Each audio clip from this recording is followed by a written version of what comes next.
جب سارے منصب امیر المؤمنین کے پاس آ رہے ہیں اور ساری فضیلتیں امیر المؤمنین کو عطا کی جا رہی ہیں تو پھر انسان کو کہیں اور جانے کی کیا ضرورت ہے؟ شاید یہی وجہ ہے کہ حضور اکرم نے فرمایا تھا کہ انا مدینۃ العلم وعلی بابھا، میں انا مدینۃ العلم، میں علم کا مدینہ ہوں اور علم کا شہر ہوں اور علی اس کا دروازہ ہے۔ من اراد العلم فلیأت من بابھا، جس کو علم چاہیے وہ دروازے پر آئے۔ یعنی دنیا کی ساری چیزیں اگر انسان کو حاصل کرنی ہو امیر المؤمنین کے پاس آنا ہوگا۔ کون سی ایسی انسان کی فضیلت ہے کہ جو اللہ کو پسند ہو وہ امیر المؤمنین کے پاس نہ ہو؟ میں اس آدھے گھنٹے 35 منٹ کی گفتگو میں علی ٹی وی کے اوپر میں امیر المؤمنین کی کون کون سی فضیلت بیان کروں؟ امیر المؤمنین کی فضیلتوں کا باب تو اتنا وسیع ہے کہ اسی المناقب للخوارزمی میں یہ جملہ لکھا ہے کہ اگر ساری کائنات کے سمندر روشنائی بن جائیں، سارے درخت امیر المؤمنین کے فضائل لکھنے کے لیے قلم بن جائیں اور سارے انسان اور جنات مل کر بھی امیر المؤمنین کے فضائل کو لکھنا شروع کریں، روشنائی کم پڑ جائے گی، قلم ٹوٹ جائیں گے، انسان اور جنات تھک جائیں گے، لیکن علی کے فضائل کم نہیں ہونے والے۔ آپ ذرا سوچیں، ایسی عظیم الشان شخصیت امیر المؤمنین کے فضائل کو بیان کرنا کسی عام بشر کے لیے ممکن کہاں ہے؟ میں عرض کروں، اسی لیے آپ حضرات نے واقعہ سنا ہوگا، شہر اصفہان، وہ شہر آج بھی وہ مزار موجود ہے شہر اصفہان میں، البتہ کچھ سالوں کے لیے منہدم کر دی گئی تھی، لیکن یہ مزار آج بھی موجود ہے۔ ملا ابو مسعود رازی علیہ الرحمت والرضوان، بڑے جلیل القدر عالم دین گزرے ہیں۔ یہ 3 ہجری قمری یعنی رسالت مآب کے اس دنیا سے رخصت ہونے کے تقریباً 225 سال کے بعد جناب ابو مسعود رازی اس شہر اصفہان میں آئے تھے۔ رازی کے معنی ہی یہ ہے کہ یہ اس شہر رے کے متولد ہیں کہ جو جناب شاہ عبد العظیم کا شہر کہلاتا ہے، اور ظاہر ہے کہ انہوں نے علم حاصل کرنے کے لیے دنیا کے مختلف شہروں کا دورہ کیا تھا، حتیٰ یہ بغداد بھی گئے تھے، مصر بھی گئے تھے، اور جہاں جہاں بھی ان کو پتہ چلا کہ علم موجود ہے یہ گئے تھے۔ سنا ہوگا آپ نے کہ کس طرح سے جناب ابو مسعود رازی نے اس شہر اصفہان کو پوری طرح سے امیر المؤمنین کا چاہنے والا بنا دیا تھا۔ سنیں گے آپ کیا ہوا تھا۔ یہ ابو مسعود رازی ہیں کہ جو بڑی خاموشی کے ساتھ آئے، اور آنے کے بعد شہر اصفہان میں انہوں نے تبلیغ کرنے کا ارادہ کیا، اور اس کا طریقہ کار جو انہوں نے ڈھونڈا وہ بالکل منفرد تھا۔ انہوں نے ایک عام مسلمانوں کے عالم کا لباس پہنا، اور پھر جو سب سے بڑی مسجد تھی، آہنگران کی جامع مسجد جو زمانے میں بڑی مشہور تھی، جو آج کے دور میں مسجد حکیم کہلاتی ہے، یہ بڑی پرانی، بڑی قدیم اور بڑی مشہور مسجد ہے۔ سب سے زیادہ مجمع اسی مسجد جامع میں ہوتا تھا، آہنگران کی مسجد کہلاتی تھی۔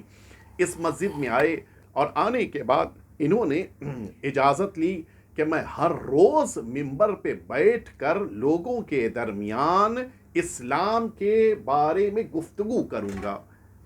ظاہر ہے کہ اس خطیب کو چونکہ ایک عالم کے لباس میں گئے تھے، ایک عامت الناس کے لباس میں گئے تھے، اجازت مل گئی، اور اس امام جماعت اور امام جمعہ نے اجازت دی، اور یہ ممبر پہ بیٹھنا انہوں نے شروع کیا۔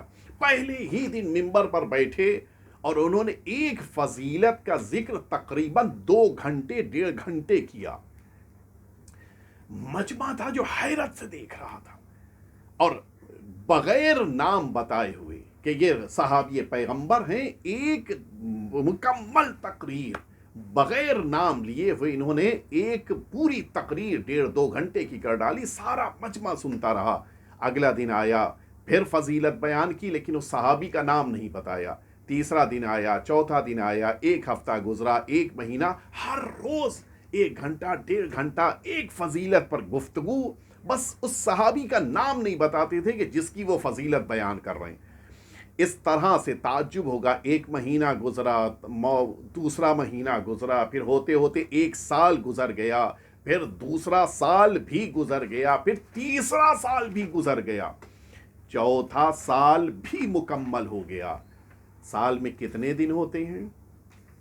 اگر ہم شمسی اعتبار سے دیکھیں تو سال میں 365 دن ہوتے ہیں۔ ہم چلیے قمری مان لیتے ہیں کہ 355 دن، 355 ڈیز۔ ذرا آپ جوڑ لیجئے کہ 4 سال میں 355 دن کتنے بنتے ہیں؟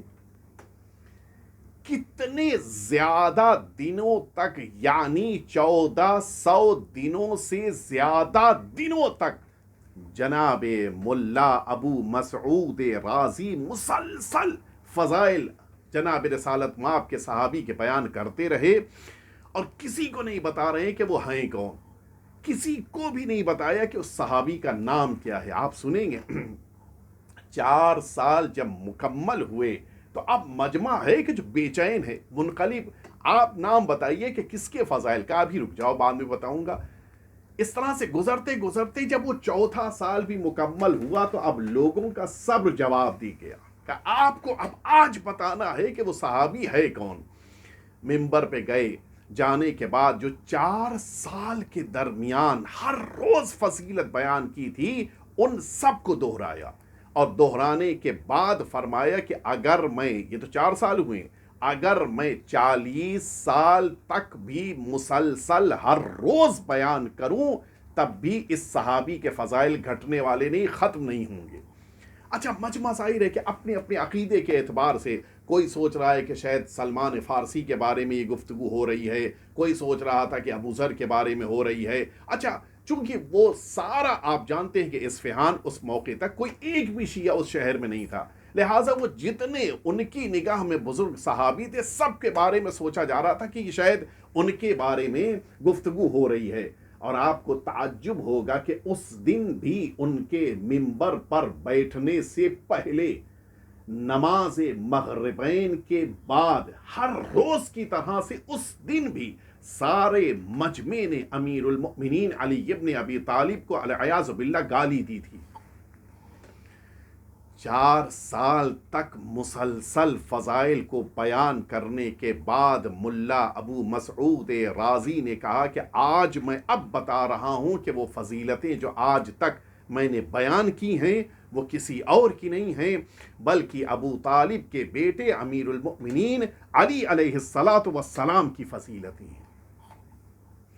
سارا مجمع عجیب عالم چیخ چیخ کر رونے لگ گیا کہ ہمیں تو پتہ ہی نہیں تھا کہ علی اتنے عظیم انسان ہیں۔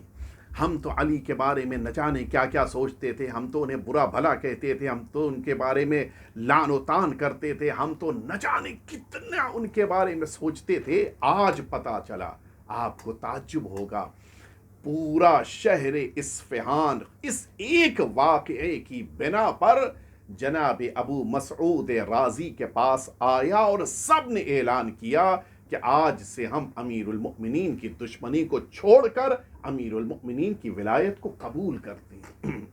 اس کے معنی ہے اگر امیر المؤمنین کے فضائل کو دنیا والوں تک پہنچایا جائے، آپ یقین جانیں کوئی ایک بھی ایسا باقی نہیں بچے گا کہ جو امیر المؤمنین کا عاشق نہ ہو جائے، امیر المؤمنین کے لیے جان نثار نہ بن جائے۔ ضرورت ہے کہ امیر المؤمنین کے فضائل کو دنیا والوں تک پہنچایا جائے، ضرورت ہے کہ امیر المؤمنین کا تذکرہ کیا جائے، لوگوں کو بتایا جائے کہ مولا کون تھے۔ اور اسی لیے علی ٹی وی اس اعتبار سے شکریہ کا مستحق ہے کہ امیر المؤمنین کے فضائل کو دنیا تک پہنچانے کے لیے یہ ذریعہ بن رہا ہے۔ آئیے چلیے امیر المؤمنین کے فضائل کو سن لینے کے بعد اب امیر المؤمنین کا سوگ اور امیر المؤمنین کے لیے ماتم بھی کیا جائے۔ اتنی فضیلتوں کے حامل امیر المؤمنین سب لوگوں کو برداشت نہ ہوئے۔ قتلا فی محراب عبادتہ بشدت عدلہ، ابن ابی الحدید نے یہ جملہ لکھا ہے کہ امیر المؤمنین کو ان کی عدالت میں شدت اور بہت زیادہ عدالت کو پسند کرنے کی بنا پر محراب عبادت میں قتل کر دیا گیا۔ آپ سنیں گے یہ تاریخیں امیر المؤمنین کا ماتم کرنے کی تاریخیں ہیں، یہ تاریخیں امیر المؤمنین کا سوگ منانے کی تاریخیں ہیں، یہ تاریخیں امیر المؤمنین کے لیے فرش عزا بچھانے کی تاریخیں ہیں۔ شب قدر ہے، ملائکہ آسمان سے زمین پہ آتی ہیں۔ آج جس موقع کے اوپر ملائکہ زمین پہ آئیں گے، اس وارث امیر المؤمنین کی بارگاہ میں پرسہ پیش کریں گے۔ جو وارث امیر المؤمنین اس کائنات میں خون امیر المؤمنین کا انتقام لینے والے ہیں، آج کی شب جس موقع کے اوپر آنکھوں میں آنسو آ جائیں، آج کی شب جس موقع کے اوپر علی کی مظلومیت یاد آ جائے، آج کی شب جس موقع کے اوپر امیر المؤمنین کے مصائب کا تصور پیدا ہو جائے، اللہ سے ضرور دعا کیجئے گا کہ وارث امیر المؤمنین کے ظہور میں تعجیل ہو، تاکہ دنیا عدل و انصاف سے بھر جائے۔ آپ سنیں گے یتیموں کا خیال کرنے والا علی، ان بیواؤں کا خیال کرنے والا علی، کوفے کے ناداروں کا خیال کرنے والا علی، کائنات کو رزق بانٹنے والا علی اس دنیا سے رخصت ہو رہا ہے۔ وہی مسجد کوفہ کے جس مسجد کوفہ میں علی نے ہمیشہ نماز پڑھی تھی، اپنے قدموں سے جا کر اپنے قدموں سے واپس پلٹنے والے علی، وہ صبح بھی آئی کہ جب امیر المؤمنین لائے گئے تو اب آئے نہیں ہیں، اپنے پیروں سے واپس نہیں آئے۔ امام حسن اور امام حسین اپنے ہاتھوں کے اوپر اٹھا کے لے کے آئے ہیں۔ نہ جانے ان بیٹوں کا کیا حال ہوا ہوگا جس موقع کے اوپر امیر المؤمنین اپنے سرحان امام حسن کو محسوس کرتے ہیں اور دیکھتے ہیں کہ رو رہے ہیں۔ اپنے بیٹے حسن کو پرسہ دیا تھا، سنبھالا تھا، سمجھایا تھا کہ بیٹا ماتم نہ کرو۔ جب امام حسین کو روتے ہوئے دیکھا تو امیر المؤمنین نے سہارا دیا تھا، بیٹا حسین پریشان نہ ہونا، تمہارے بابا اعلیٰ علیین کی طرف جا رہے ہیں۔ سب کو سمجھانے والے علی، سب کا سہارا بننے والے علی، سب کی مدد کرنے والے علی، نہ جانے اس موقع کے اوپر امیر المؤمنین کے صبر کا باندھ کیسے ٹوٹ گیا کہ اب جو علی نے یہ دیکھا کہ بیٹی سینے پہ سر رکھے ہوئے رو رہی ہے، اب علی سے برداشت نہیں ہوا، زینب کے سر کے اوپر اپنے ہاتھ کو رکھا، علی نے بھی ماتم کرنا شروع کر دیا، امیر المؤمنین نے بھی رونا شروع کر دیا۔ عالم یہ ہے کہ بیٹی بھی رو رہی ہے، امیر المؤمنین بھی رو رہے ہیں۔ کون آگے بڑھ کے باپ اور بیٹی کو سمجھائے؟ کون ہے جو امیر المؤمنین کے آنسو پوچھے؟ لیکن ہاں اتنا ضرور دل چاہتا ہے کہ کہوں کہ مولا، جب بیٹی رو رہی تھی تو اس کو دلاسا دے رہے تھے آپ، اس کے سینے کے اوپر، اس کے سر کے اوپر ہاتھ پھیر کر یہ جملہ کہہ رہے تھے کہ بیٹا صبر کرو۔ ہاں جس موقع کے اوپر باپ کا سر سے سایہ اٹھنے لگے اور بیٹی گریا کرے تو اس کو سہارا دیا جاتا ہے، اس کو کوئی تماچے نہیں لگاتا، اس کو کوئی تازیانے نہیں لگاتا۔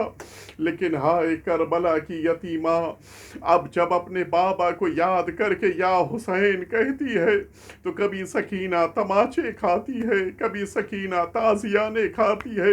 شاید آواز دی ہوگی دادا علی، آپ نے اپنی بیٹی کو دلاسا دیا تھا، آئیے آ کر کربلا میں سکینہ کو بھی دلاسا دیجیے۔ وَسَيَعْلَمُ الَّذِينَ ظَلَمُوا أَيَّ مُنْقَلَبٍ يَنْقَلِبُونَ إِلَٰهِي بِحَقِّ الزَّهْرَىٰ وَأَبِيهَا وَبَعْلِهَا وَبَنِيهَا وَالسِّرِّ الْمُسْتَوْدَعِ فِيهَا أَن تُصَلِّيَ عَلَىٰ مُحَمَّدٍ وَآلِ مُحَمَّدٍ۔ پروردگار تیری بارگاہ میں دعا ہے، مولا اور آقا ہمارے سرکار ولی عصر کے ظہور پر نور میں تعجیل فرما۔ مولا کی شہادت کی مناسبت سے ہمارے آقا کی بارگاہ میں تعزیت و تسلیت پیش فرما۔ وہ تمام افراد جو امیر المؤمنین کا سوگ منا رہے ہیں پروردگار، ان سب کی توفیقات میں اضافہ فرما۔ پروردگار آج شب قدر ہے، ہم سب کے آقا اور مولا سرکار ولی عصر کے قلب نازنین کو ہم سب سے راضی و خوشنود فرما، ہم سب کے اعمال کو مولا کی بارگاہ میں قبول فرما، اور وہ تمام مؤمنین کے جو حاجتیں لے کے حاضر ہوئے ہیں ان سب کی حاجتوں کو قبول فرما۔ پروردگار یہ کورونا وائرس سے پوری دنیا پریشان ہے، اس کے شر سے تمام انسانوں کو نجات عطا فرما۔ پروردگار جو مؤمنین اس بیماری میں مبتلا ہیں انہیں شفائے کامل و عاجل عطا فرما۔ پروردگار ہم سب کو دین کے خدمت گزاروں میں شمار فرما۔ شب اول قبر سرکار امیر المؤمنین کی زیارت اور شفاعت نصیب فرما۔ وصلی اللہ علی سیدنا محمد و آلہ الطیبین الطاہرین۔